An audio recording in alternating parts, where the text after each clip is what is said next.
Good morning. It's a beautiful November morning here in the mountains of Virginia, and we are going to look at how to put together the Porta Coop. Now this is a 6x8 Porta Coop, but the instructions will be similar for both the 6x8 and the 10x12 model. So we'll start by going through the hardware box and just laying things out to organize our process. So first we have the cover for the coop.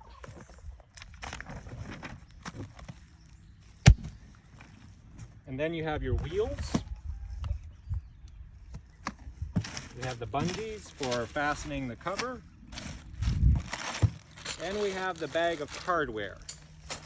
In addition, we have the wheel brackets. So let's go through the hardware first.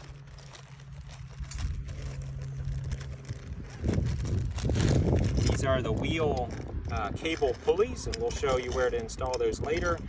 And this is the 10x12 kit now, so there are 4 pulleys instead of 2.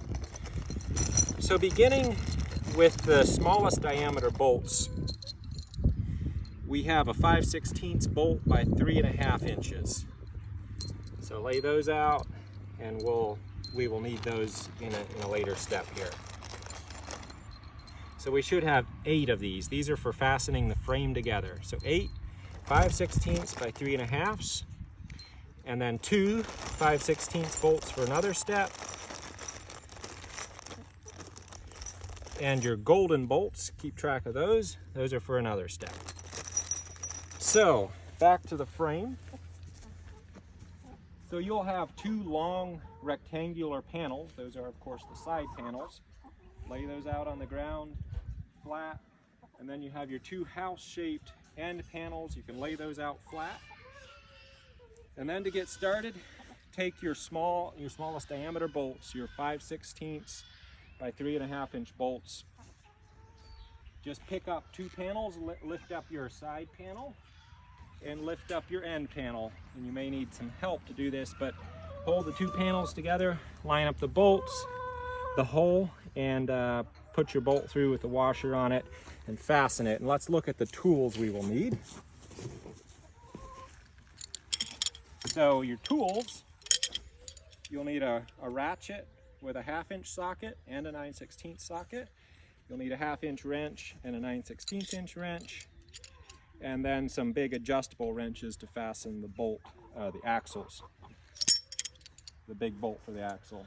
So use your 1/2 inch wrench and your 1/2 inch socket to fasten the long 5/16 bolts on the frame. 2 bolts in each corner. Those 2 bolts. So we've got these 2 panels standing now because they're bolted together. Come over to this side, raise your other side panel, put your 2 bolts in with their washers. And another note, make sure your wire netting is facing outwards on all the panels. The tubing should be facing toward the inside so that the netting is on the exterior like this. So repeat the same step with the back panel, the end gable in the back. Next you will install your ridge pole. So I'm just going to pull the cover back a bit so you can see your ridge pole. So this is the ridge pole that's in your kit. It'll just be a tube, rectangular shaped tube with this flange on the end. Take your self-tapping bolts that are in the hardware kit, and I'll grab one of these.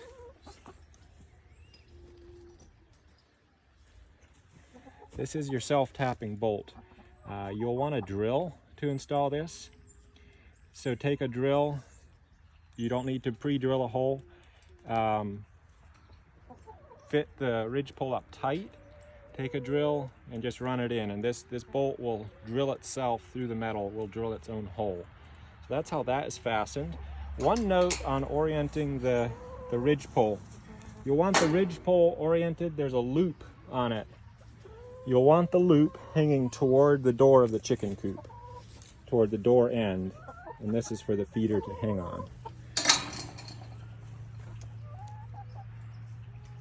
Your next step will be to work on the wheels. So take your golden bolt that we mentioned earlier and your big 1/2 inch bolt. We'll just work here. Install your wheels. This is your wheel bracket and this is the wheel. Take your big fat 1/2 inch bolt, install it, use it to fasten the wheel on, and use your big nut to fasten that. And do not over tighten these, just crank it down until they're snug.